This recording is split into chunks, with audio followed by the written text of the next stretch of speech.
Hey, welcome back to the Road to Recovery podcast. It's your boy, Ryan, along here with my friend, Tommy Kelly. Appreciate you being here, as always, my friend. And today we're joined by quite the gentleman social media influencer. I hate using the words influencer, but I couldn't think of a better word when I was writing this intro.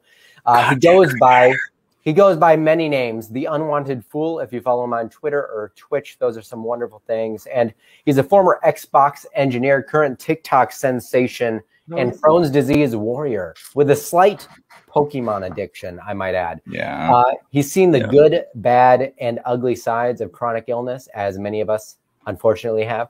But we're lucky to have him here today because I'd like to think you're on the up and up in many ways. Are there good sides of chronic illness? I don't know. It depends. No. I think it's all perspective because I've learned more about myself from being sick. You're right. I probably would have otherwise. Totally. That I is would the be good side. I would be a completely narcissistic jerk. I had no empathy for anybody. I didn't give a shit. I thought everyone that was sick or had diabetes was just lazy, and all of those things. And to some extent, I still think I lack a little empathy depending on people's problems. I think when you go through the hardest times, though, it makes you a stronger person and a better person for it as well, actually. Yeah. I mean, no, you're right. I mean, as you know, me and Tommy have like a background with anorexia, which I isn't quite meet the standard definition of a chronic like disease, but it's very similar as far as like the effects it has on your mind. And maybe it may be worse in some ways. But they have diseases that can are a consequence of eating disorder.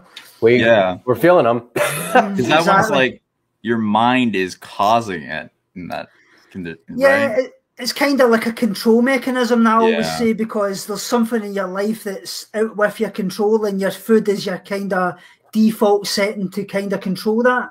It's the one mediator you feel like you have control over, and by trying to have control over it, you lose complete control. Yeah, exactly. But when it comes to your story and you're kind of dealing with Crohn's disease, which I have several friends that have Crohn's, and it doesn't look fun at all. I don't envy you. No, but it's a pain.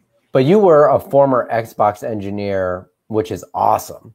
Yeah. But this disease kind of turned your entire world upside down. So how long have you been dealing with Crohn's, and when did it really start to impact your life? What's kind of the background for you, man? Yeah, so let me think.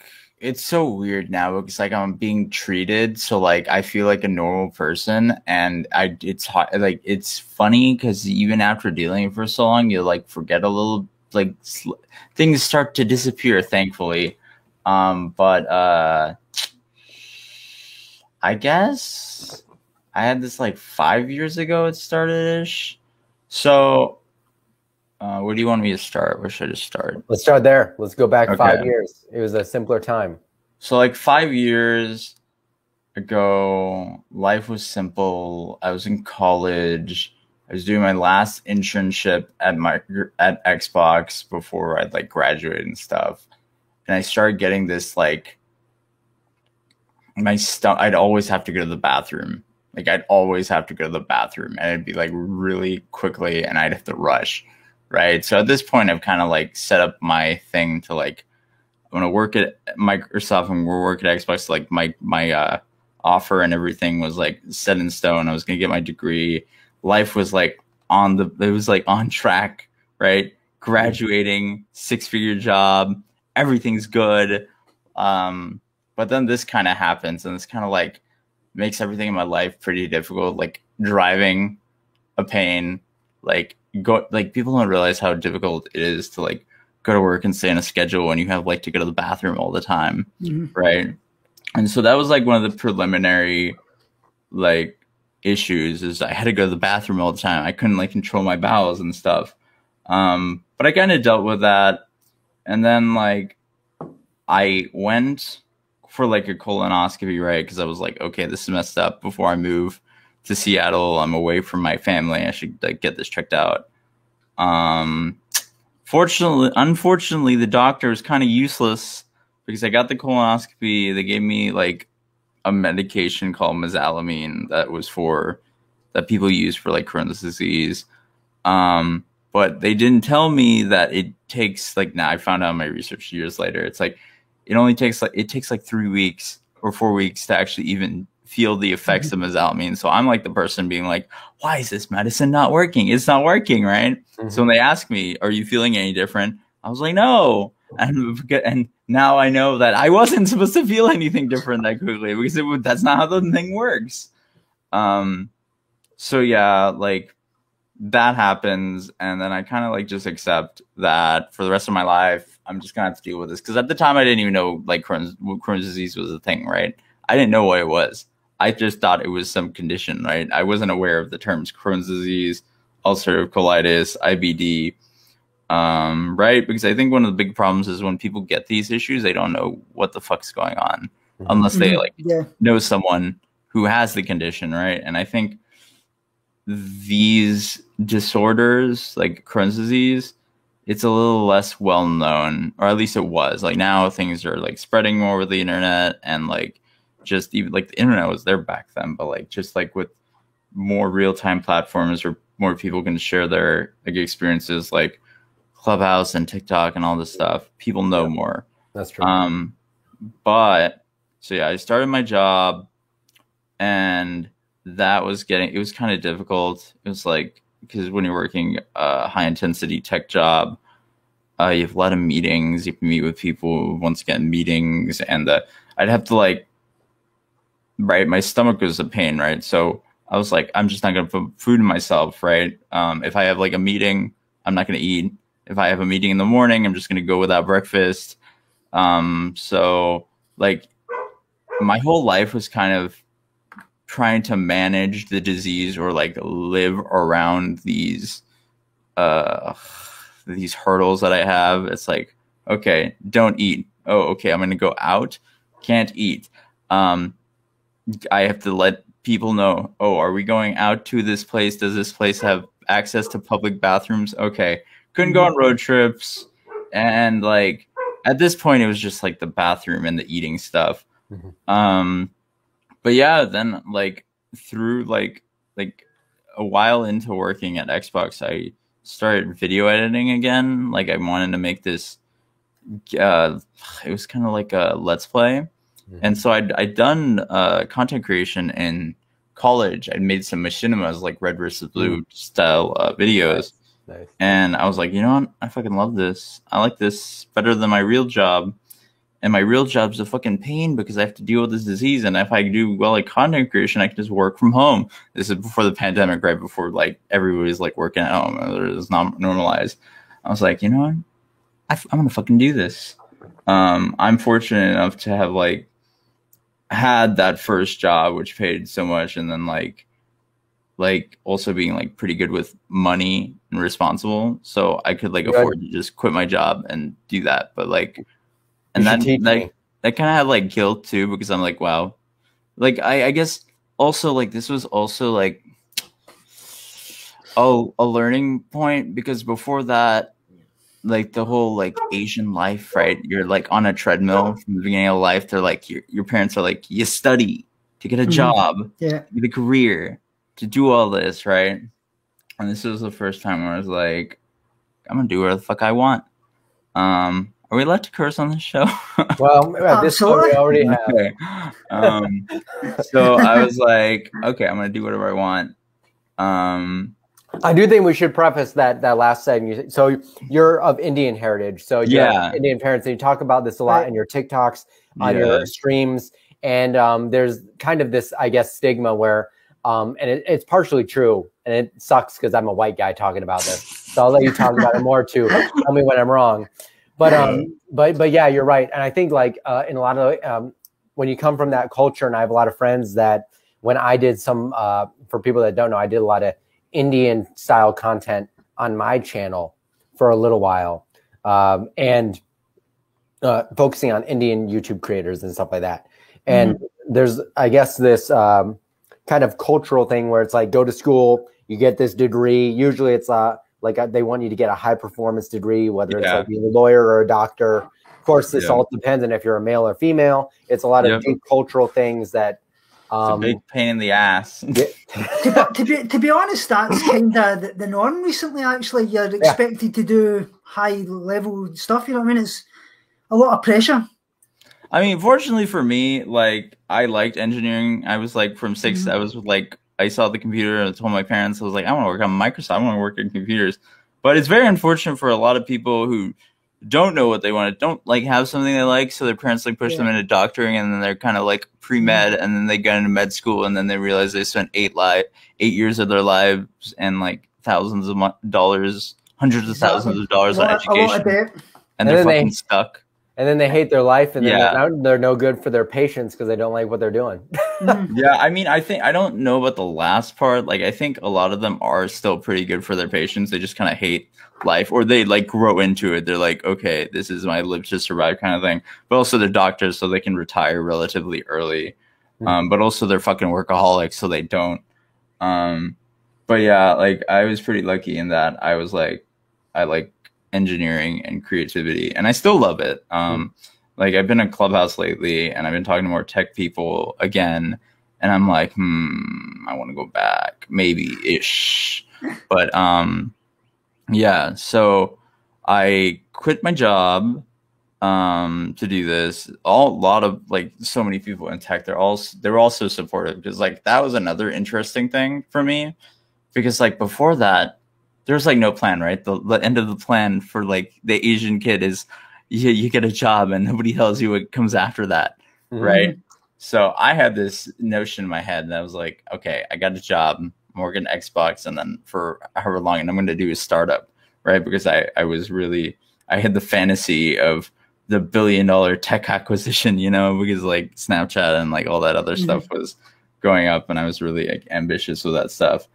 And like I had a complete like mindset change. I was like, okay, if I can make half of what I make here, but I'm doing something that I'm in control of and I like every day, that would be great. So yeah, I had a lot of support from like professional people like who worked with me at Xbox and like other stuff. Parents were kind of pissed. I'm like, but it's like, fuck that. I'm still living in Seattle by myself. So then I go on that whole journey. I kind of switch from that. This is like a bit of a period of time. Switch from gaming to like animated storytelling, like Odd Ones Out type stuff. Realized that was a lot of fucking work. And then I came to this little static faced anonymous guy who just talks whatever the fuck he wants. And that was really fun, because it was just really, it was more me, right? It's just me being me, right? But with a mask on. There's no like barrier of like pre-recording and like scripting out stories and stuff that comes with like when you're doing animated storytelling. So it was much more natural. So I think I'd shown through my personality shone through better. Like I kind of had that moment where I'm like, oh, this works. Like when I was like 44, I was at 44 subscribers, and I got my first fan art, and I'd never gotten fan art on my other stuff. So, and which is like the icon I use today. But yeah, that was pretty cool. And then, oh, it's weird that part happened actually before, like, so before I came to this channel, right, I had an animation channel, and then I guess this kind of side tangent because it relates to the health story. But I started dating this girl, and she was in med school, but she had like a background in some like preventive medicine type stuff, like traditional Chinese medicine type stuff. And in that they do a lot of preventive stuff like acupuncture, and they focus on like diet and stuff like that. And some of that kind of helped. I think one of the things that really sucks about America is our food supply is kind of fucked. The reason like Asian people are healthier, like these things really don't happen at such a frequent rate in Asia, because their food supply is not shit. Like people think that lean meat is great. It's not that great. Like it's not the best part, right? It's all marketing. The reason, like people in Asia, right? They eat like the organs and stuff of the animals that people think are like disgusting, but that's where all like the nutrients are. They're really nutrient dense, and they keep you like healthy.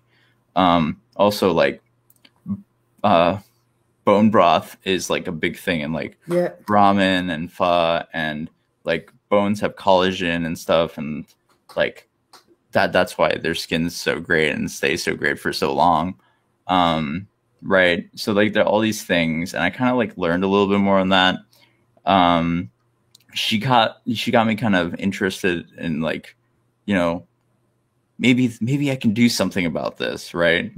Because at that point I'd kind of been like, okay, I'm just gonna deal with this for the rest of my fucking life. So that got me onto that, and then we broke up, and then this whole channel thing happened, and then about like a year or something into this channel, I was still living in Seattle by myself, but I lost a lot of weight really quickly. I think it was like 30 pounds in like a month. And I was already like underweight. And I think at this point I kind of knew what Crohn's disease was, because one of the doctors, she like, that's important. So one of the doctors, she kind of like got me interested in, was like a naturopathic doctor, which obviously like it's iffy, but like there were good parts. The reason I like this doctor is because usually when you go to doctors in America, they don't fucking talk to you. They just like look at your stuff and they tell you what they think is wrong, or they're very dismissive. And this was the first time I went in. We talked about all my symptoms. She was like, let's get this blood test. And then I got like these blood tests, and they like explained everything to me. She's like, so you're deficient in vitamin D, B12, iron. The lower iron indicates that you like could have like inflammation or like bleeding in your gut, and then that's when I heard like Crohn's disease and stuff, right? He's like, oh, the lower B12 and D, vitamin D is indicative of like people with inflammatory bowel disease. And like, it was just great for like an hour. I was like, I finally understand like markers and shit and like what this does. So that got me onto that. And then, but then I was like, I heard about like the treatments, and the treatments for like Crohn's disease. It's like, there's the surgical options, which are the extreme ones. But obviously when you hear the options, you're like, oh, this is the extreme one. I'm scared of this. Right. So it was like, one of them was like a colostomy and all this surgical. I'm like, fuck no, I'm not cutting my. One of my friends has actually got that done. He's got part of his colon removed, and he's actually got a stoma. Yeah. And I was like, I was like, I'm not living that. It's not a good life. Yeah. So I think, and then the other one was like the medication, right? Like, I hate needles. I fucking hate needles. So it was like, I heard like you have to get an IV all the time. I was like, I'm not fucking doing that. I'm gonna fix this with diet, blah, blah, blah, right? Some people can actually do it, which is like good to them. I don't have the discipline for that. Anyways, so I didn't go in for like the MD kind of treatments. But then I lost all this weight, and my parents were like, oh my God, you're gonna die. And well, my mom was like that. She's like, come home and live here and I'll take care of you. And I was like, I don't want to, because you Indian parents are tricky bastards. This is a trap. But then I was like, okay, you know what, fine, do it. And then get home. Oh yeah, at this point my like symptoms were way worse, right? They was like, I didn't even discuss this. So remember at the beginning, I was like, okay, it's just bathroom all the time. But like at this point, right, lost 30 pounds. I was very lethargic all the time. I slept like 16 hours a day just because I had like no energy, because like I was deficient in everything. My body wasn't absorbing nutrients. I had like arthritis and shit. Like it would affect my walking some days, because like I don't know, something with like my nerves, and like whenever I walked and I was like on one leg, sometimes the leg would like pinch, the nerve would pinch. I don't know. It like it would. I know exactly how you feel. Severe pain. We know exactly how you feel. And it would like I'd like kind of fall, right, and I like I don't know, I'd like catch myself and shit, but like I had all that, so it was like, oh, I'm like, what is this life? So I came home. And then the thing about these fucking Indian parents are like, oh, it's all in your head. It's all in your head. It's not real. You just need to eat better. They have all these, they're like on this like Indian traditional bullshit. Well, the thing with that too is it's not even just your Indian parents. I think it's almost anyone that doesn't have any sort of idea what you're going through just thinks I've been told by doctors that it was in my head. Even my current neurologist. Oh, yeah. I think for you also, yours is a thing that people don't actually understand yet fully, right? I don't think they're gonna understand it ever. So like, but mine is something that literally you can see on the colonoscope, right? Yeah. And then my parent, but like it's a different level psychotic with these people because here's the thing though, when we're talking about this, I was actually misdiagnosed as having Crohn's disease when I was going through the actual thing that obviously caused my eating disorder, because I was suffering a lot of weight loss. I had severe bleeding. I was having diarrhea. They kept putting me down to obviously depression and obviously Crohn's disease. Like, wait, so did they do like a colonoscopy and stuff? Yeah. I actually had biopsies taken. I had little polyps in my colon and things like that. Interesting. That's so interesting that they can misread that. I mean, obviously they can misread it, but that's so interesting. Yeah. But yeah, no. Yeah. I think like when you add like people who have any like kind of traditional stuff, they're fucking like my parents are good kind of people who like. My mom's told me cancer comes from bad feelings. Like this is the kind of bullshit. Oh, is that the kind of Eastern medicine stuff where it's like feeling? It's not even Eastern medicine. It's like just my mom being fucking crazy. It's almost like a kind of karmic effect. They're like they don't want to believe that things like can happen, right? They just want to believe that you can like push through anything, right? It's some bullshit. I've tried it. It doesn't work. Yeah. So. Right, so that was kind of a pain because it's like you fucking called me here to heal me, and then you're just like kind of gaslighting me, tell me I have nothing wrong with myself. Anyways, fuck America. I had to like switch insurances and like find right. You have to switch the insurance. You move to a different state, switch insurance, and you have to find a proper fucking doctor, right? Because I had that bad experience. I was like, I'm not dealing with another GI that's gonna do some bullshit again, right? And luckily, I found a great doctor who just like was like super supportive and like helped right away. But like I was really slow on that. So literally I took like 10 months after I moved to even get that in because I had to like move back, switch insurance, kind of get reacquainted. And then the beginning of last year, beginning of 2020, oh, this is so annoying. So, right, I got the colonoscopy. They're like, yeah, you have this, right? Because they need the proper diagnosis to actually, like, start you on the medication. So, this is the beginning of 2020. And then, as the pandemic was starting, they were like, okay, we're approving your starting of Remicade. So, I was, like, terrified, right, after because, like, all this stuff was happening. And I have to go in for my first thing of Remicade, which is basically the drug where it's like an immunosuppressive because your immune system is beating the shit out of itself. It's like you need to like weaken your immune system. So I was kind of like, oh no, I'm getting this thing that's going to weaken my immune system when there's a fucking pandemic starting. So I was like worried about that. And she was like, she told me, she's like, yeah, you shouldn't be too worried about that. With your condition of life, and also it's not like you'll be pretty safe because the facility like they have pretty good precautions. Like you sit there, it's pretty empty.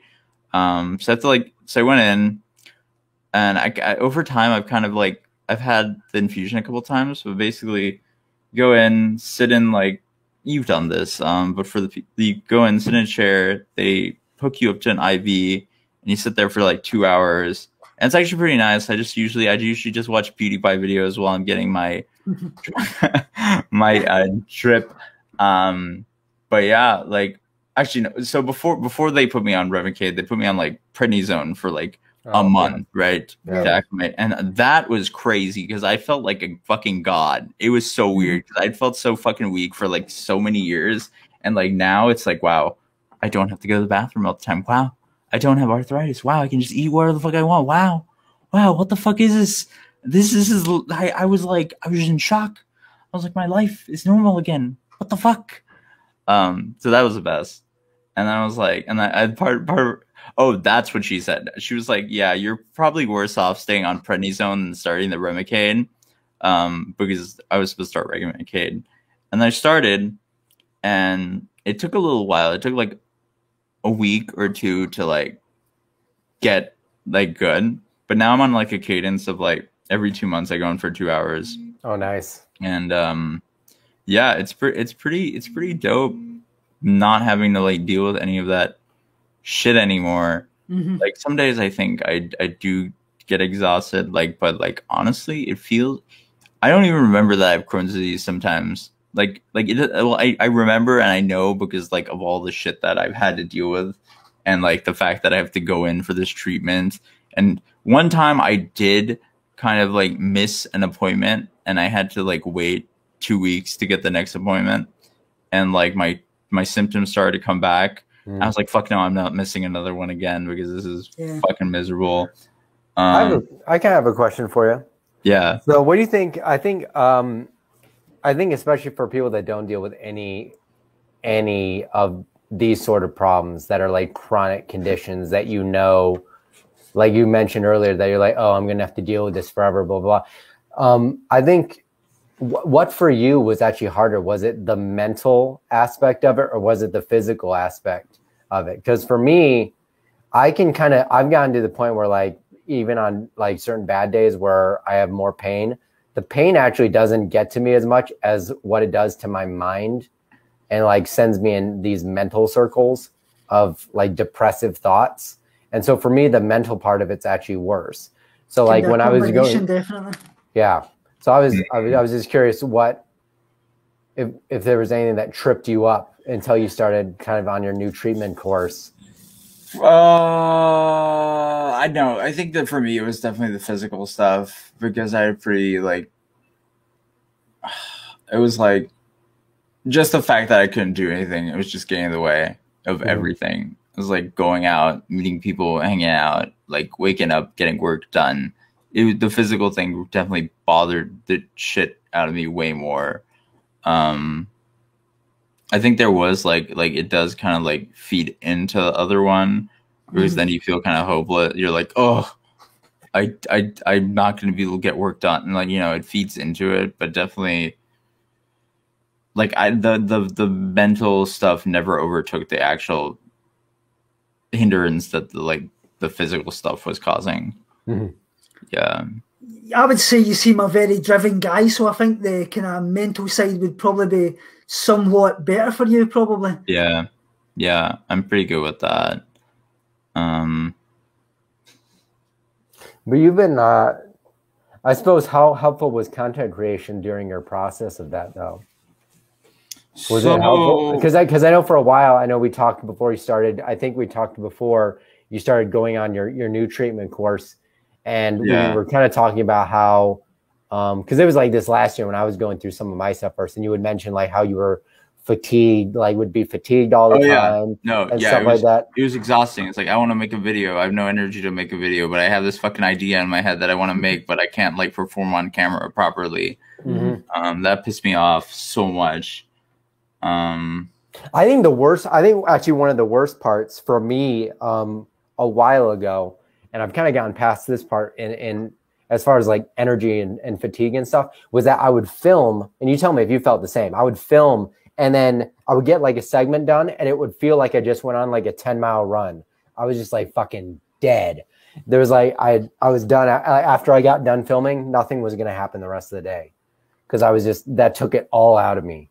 The thing I always used to get was I would be really, really good in the mornings, but once you kind of hit mid-afternoon to evening, I was just absolutely shattered and I would need to sleep. Yeah. No, that's exactly how I was for years. Yeah. And I always assumed I was kind of, the weird part for me was I was like, oh, maybe that's just normal.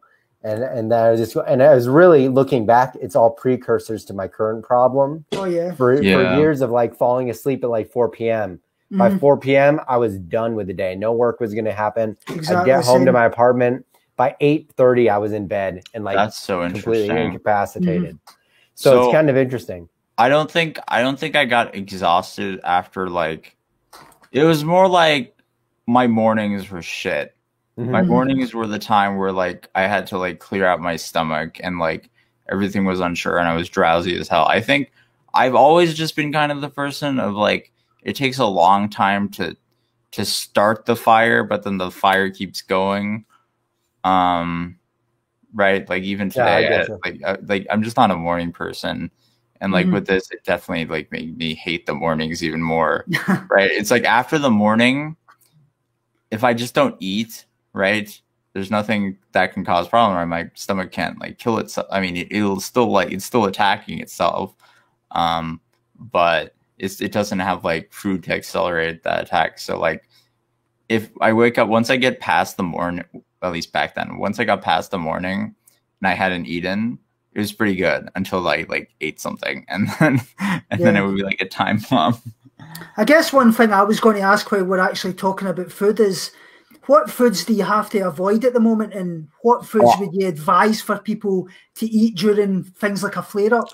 So right now I can eat whatever the fuck I want. It's fucking great. I love it. The medication is fucking insane. But yeah, I mean, ideally, it really depends because there's like a mix of things. But yeah, in general, just stay away from like high sugary stuff, like high sugar, bad, dairy, bad, high fat, like fried high fat, bad, which is amazing because like obviously Pokemon's been in McDonald's. I've gotten like eight fucking Happy Meals in the past, and I'm completely fine. But yeah, like for this, just like the general stuff, right? For like anybody that you probably should stay away from. But yeah, like if you're not being treated, definitely just eat pho all the time. Rice noodles and broth. Pho is amazing. I love that good stuff. I know my friend actually eats things like kind of peeled or poached fruit, and he eats things like pastas, like kind of refined grains, things like that. So pastas are really iffy because those like it's a bit heavy. So it really depends on the person. Like I like to eat pasta, but I feel like that was one of the things that really didn't sit well with me. Even though like you think of it as bland and stuff, it's just not. It doesn't work. Yeah. Right, because that's grain, and then I think there was like an issue with like wheat and grains and stuff like that. It's so crazy how I've like forgotten like the specifics after just being like in the green for like a year. But and obviously fruits and things will be like low fiber fruits, things like low fiber bananas, stuff. Melons, things like that. Where do you stand on where at least for you, where do you stand on like meat consumption? Because I know people are different. I've seen a lot of weird things that people try for Crohn's. So I was wondering how meat makes you feel, depending. I'm pretty fine with it. Obviously, I like sushi, but I haven't eaten sushi since the pandemic started, which is like I haven't eaten sushi since like I started my treatment. Back when I was sick, couldn't eat sushi. I think back when I was sick, I ate chicken and bland chicken, right? It is. I think meat's okay. It just really depends on like how you cook the meat. Yeah, that makes sense. Yeah, they always advise things like chicken and turkey, like lean meats and things like oily fish. Yeah. Did you have a hard time with like base Indian dishes when you moved home? Oh yeah, dude, I couldn't eat like fucking spicy food anymore. That was a fucking misery. It's like, wow. I can imagine. I was wondering how you did with like curries and stuff like that. No, I couldn't do any of that. But yeah, okay, I remember. So back before I was treated, I just fish. So like salmon, tilapia, chicken, turkey. That kind. I couldn't eat soy. I was pissed off. I couldn't eat tofu anymore. I was fucking annoyed. It was tofu, soybeans, like fucking were flare thing. That's one they always seem to advise as well too, is soy eggs and tofu as well. Yeah, I don't know what that was. That might have been like one of the things that when I was at that doctor, like came up on my food allergy test. Because like that was another thing we did, right? The blood test, the food allergy test, and all that other stuff. I find that interesting because it's I see a lot of people that have early. So I've done some work with a few different like quote like functional medicine practitioners, or even my current neurologist. So my neurologist has like a functional medicine training as well as conventional neurology. So he actually understands food. But he's found that a lot of people with autoimmune diseases, I'm not sure about Crohn's, but different autoimmune diseases have a reaction to soy. Like the big ones that affect them for some reason are dairy, gluten, soy. Yes, that's it. No, that's true. Those three were bad for me back then, but now I'm on medication. I can do what the fuck I want. I've seen a lot of people obviously talk about things like curcumin being really, really good for ulcerative colitis and things like that as well. Curcumin? They said it's supposed to be really, really good in kind of remission of things as well. There's been a lot of research done in it recently. Where's that from? Like, what is that? What plant is that from? Like, is that a substrate of turmeric? Yeah, that's it. Yes. Okay. Yeah. No. Turmeric. Yeah. No. That usually, like, that's the thing where I'm like iffy, because like obviously the Indian people are like, just have a haldi on it. So haldi is the Indian word for turmeric. So like put haldi on everything. Have haldi milk, and it'll heal everything, right? Right, because it has anti-inflammatory properties, right? But like, I think that's only so good when it's like a preventative type thing, right? But you can't really, just like once you get stabbed, adding a little band-aid on it is not, you need stitches. That's it. Right? Yeah. This is kind of a random, it's not even a question, it's more of like I'm just kind of wondering what you're thinking, Tom, because the one thing with turmeric is like, I've heard like so many mixed things on turmeric. I know they've done quite a bit of research on it, and it does have like anti-inflammatory properties, and I think it's like a lot of phytonutrients or phytochemicals in it. Yeah. But at the same time, I've heard that it has like a lot of oxalates in it. And then some people like get messed up with the oxalate. So I think it's like you almost have to test everything for yourself. Yeah, you do. Everyone's body is different. So you're basically your own anecdote's your most important thing. Yep. Because I used to cover everything in turmeric. I used to make a lot of rice, and I would just I would boil it and then just dump like a shit ton of turmeric in it, and it would be perfectly yellow. And And my thing too is I don't even know if it made me feel different or not. Yeah, see, that's like because it only has like a slight effect, right? I remember somebody told me like the amount of turmeric you'd have to put into something would be a fuck ton. Yeah, because that's why I had to take, like, the doctor gave me, she's like, here, these are turmeric supplements. Yeah. But yeah, because it really just depends. I think it's really slight. But like in Indian cooking, turmeric's in everything, and you're eating it literally every day, right?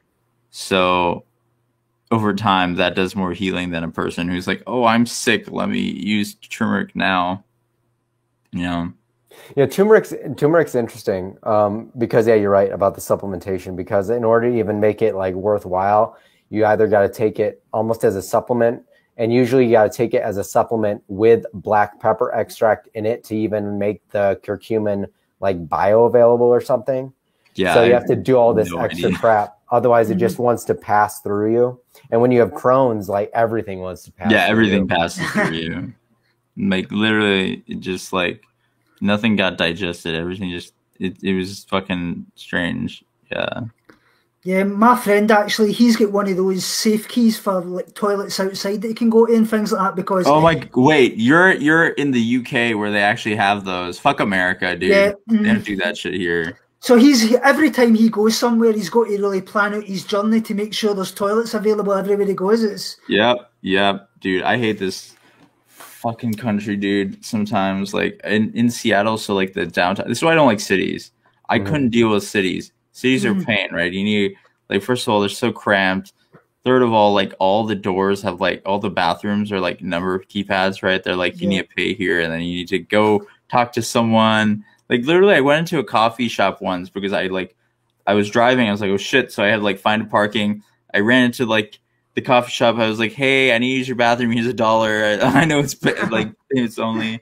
But, like, yeah, dude, this country is not really accessible to people with fucking disabilities and shit. Sure. The one thing I kind of want to talk to you about, as we kind of enter like more of the tail end of the podcast, was as you were kind of going through your journey, like working with various doctors and trying to find out like what treatments work for you and stuff like that. Something that I've had to do is this kind of idea of doctor shopping, where you're really trying to find the right doctor. How many doctors did you have to go through before you found one that was really attentive and willing to kind of work with you and experiment with you? Because I know for me, it really wasn't until recently that I even found just like a GP that was like even interested in sending me out. Because I was going through stuff and nothing would happen. They didn't even. I think it's a bit easier for people with Crohn's because it's more understood. Yeah. But yeah, I think so. When I was working with like the more natural doctors in like Seattle, I went to two. The first one I went to, I don't know why I went to this one. Like, I forgot, let me remember. But then she seemed very like cocky and shit, and that annoyed the shit out of me. So I was like, okay, I don't want this one. And then I went to another one after doing like more research, and that was great. And she was the one who actually like helped me with a lot of stuff and like understanding it. And then when I came back here, as I said, I took like 10 months to kind of like figure out and find a doctor because I was like looking, right? And one of the reasons is like with the fucking insurance system here, in order to get like a specialist, you need to have, depending on your insurance, you need to have your like, what's it called? The referral. Referral. Yeah, you need to get the referral from the primary care provider. So my option was, I had to find like, when I was like looking at this, I like scoured the fucking reviews on like all the primary care providers, and I was like, this is the one. And obviously it was a good choice because it was like a month and a half before I could get a new appointment with her because obviously she was in demand. And then she like referred me to a great GI. So like that was fairly painless, but like I think you need to be aware on the front end that not all doctors are that great. And like if you're aware of that and you go in with more like research and thinking critically, that will cut down the amount of wasted time that you potentially spend. Do you have any resources that you would maybe try to point people towards when they're looking for doctors? Like anything that you did specifically in your research to try and find someone you thought might be the most worthwhile seeing? Honestly, it was just a bunch of Google. Like obviously, like reviews. It's always like limited when you're in America on this fucking our insurance system, right? Because like ideally you get someone who's like on the covered part of your plan, right? So I was like looking within that, and there was literally only one doctor that I liked that was within that in my area. And like you look at their specialization, you kind of look at your background, their background and their reviews on like how they treat their patients, because I wanted one that would talk to me and shit. Because the ones that talk to you are the ones that are probably gonna like understand and like listen to you. So it's building a relationship and a bit of trust. Yeah, it is. So yeah, you just have to like look at reviews and stuff and not just how many years of experience. Years of experience is a fucking piece of trash. Right, the doctors will put up there, I'm 15 years, but it's like, please shut the fuck up. Are you a decent person? Yeah. I don't give a fuck about how many years you've been in this.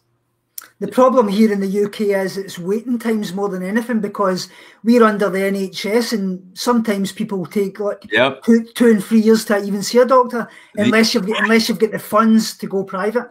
Yeah. So yeah, that's the other thing. It's like we have the system, but the other end of the system is bad too. Yeah, I mean it's the same. It's kind of there's a similar problem. It's like just sometimes to see a specialist or like even just a normal neurologist, like the wait time to see my neurologist locally, by the way, not the best neurologist. Like I like the guy. I don't think he really knows what he's doing other than he can perform tests, but he's never given me advice. But to see him, it takes me like 3 months to get in. And it's like, I'm not even going to get advice. I just want to get a test and then I'll decide what I think about it. But it's like to see, I think it's harder to see specialists. Yeah. The wait time on both of those were like, I think it's hard to get a specialist when it's harder the first time. It takes longer the first time. Yeah. But once you're like a recurring patient and they set up the appointment for you, right? Every time I go in, they set one. So that's usually not an issue. The most important part is getting established with whoever you're working with, and then you can get in. Thing. I think that's the biggest annoyance with like having to find like getting the wrong one, right? Because you meet one, you're like, oh, they're wrong, and I have to do another fucking new patient with someone else, and that one's fucking takes forever, right? Mm-hmm. I think the other thing too is like sometimes I think most people want convenience, like with like getting to their doctor. You always want someone that's local and close, and unfortunately, sometimes only the people that are close suck. Yeah, so it's like for me, I have to drive an hour to go to physical therapy because I needed to find someone that worked with more complex conditions and would be considerate and careful. Yeah. So it's really frustrating. No, that's how it was. I think luckily I'm in an area that is pretty well populated. Yeah. But yeah, when I was in Seattle, the one I picked was like, this wasn't even that far. But oh yeah, that's the thing. It wasn't that far, but it felt fucking far when you have Crohn's and you're always on like a clock, right? It's like 20 minutes. It's like 20 minutes away, but that's like normally like 3 bathroom stops on the fucking drive. So it felt like a nightmare. That's And you don't want to be clenching your bum cheeks that long, right? You don't like you're like, and it's like such a fucking pain in the ass because it's like, okay, I gotta meet this doctor, I gotta be on time, but I don't know how many stops I need to make. So I'm just gonna like, go ahead before time and like starve myself and all this. I do not miss it. Have you ever gotten frustrated with this situation where it's like, so when I was in like LA primarily, my biggest thing was it didn't matter how close someone was. It takes you like 30 to 40 minutes to get anywhere. So that was really annoying. But the other thing that annoyed me is sometimes you go to see a doctor. You're there early. You have to be on time because they'll cancel your appointment if you're like 5 minutes late. And luckily I've never had any doctors cancel my appointment for being late. I just don't like being late. Well, the other thing was too is then you get in. I've had doctors where I've gotten in early and then I made it on time and then I end up waiting 25 minutes, 30 minutes to get in. Totally. That's happened. And then I've had that often. I've went to clinics and they've been like 2 hours behind and things like that. Ooh. Yep. And then you get into the actual like doctor's room where like they take your blood pressure and stuff. You see the nurse, then you wait another 30 minutes to see the doctor. And you're like, and then they see you for 5 minutes. Yep.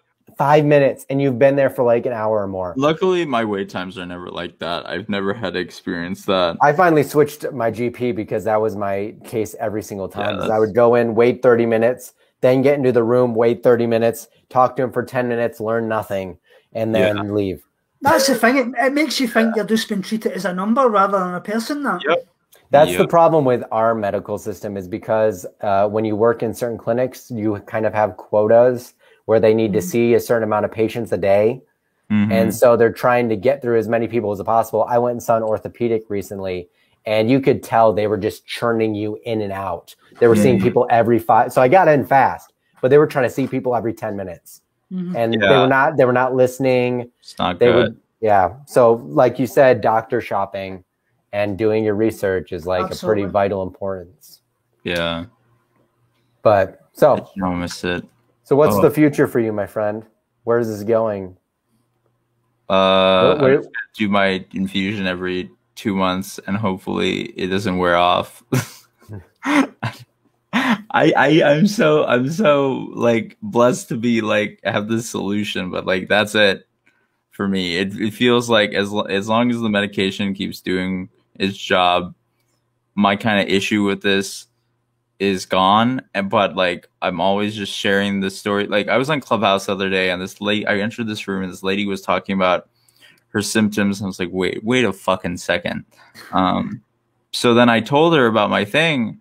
And like, because she was like, because she was talking about how post COVID, she started getting these things like with her bowels and then her joints. Yeah. Like she had this deficiency. I was like, wait a fucking second. That sounds like, I'm like, this sounds like when I found out I had Crohn's disease and stuff.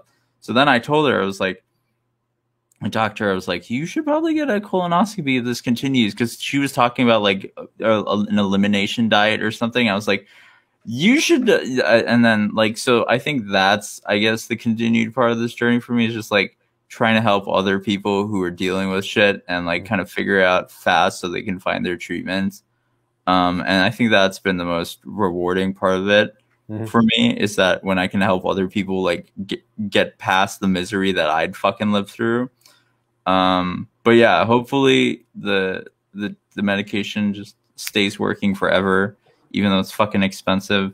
Hopefully I get out of this goddamn house with these crazy parents, and also like live with me, man. I need a roommate. I don't know. I like living alone, ideally. Oh, I see how it is. Yeah. I see how it is. I guess one question I was going to ask when we're talking about that, what's the few kind of symptoms you would tell people to look out for and to maybe get checked? Because a lot of people do have digestive issues, but it's very different from what you're suffering with. What would you say is the kind of symptoms you would want them to get checked if they are suffering? If you ever get to the state where you literally cannot hold your bowels and you're like, I have to go to the bathroom now, otherwise, like, and you ever shit your pants and stuff on accident, or if you're ever like, if you ever, your joints kind of hurt and it's like difficult. Oh, because another big thing I had was my fucking back. I couldn't get the fuck out of bed. I was like bending my spine out of bed. Getting up in the morning was like a fucking nightmare. I was like, ugh. And like turning in bed. Oh my God. Now I remember. Now I'm remembering that. Oh God. Yeah, no.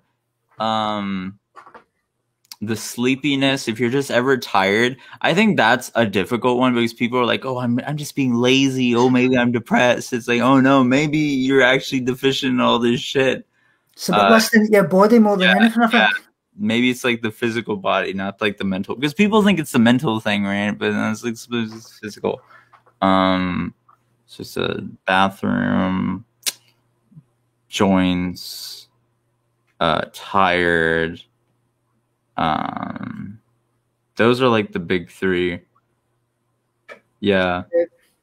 So where can people find you, my friend? I want people to check you out because I think not only do you, definitely, I think you're kind of inspiring because you are kind of on this. I mean, you're doing fun shit with social media.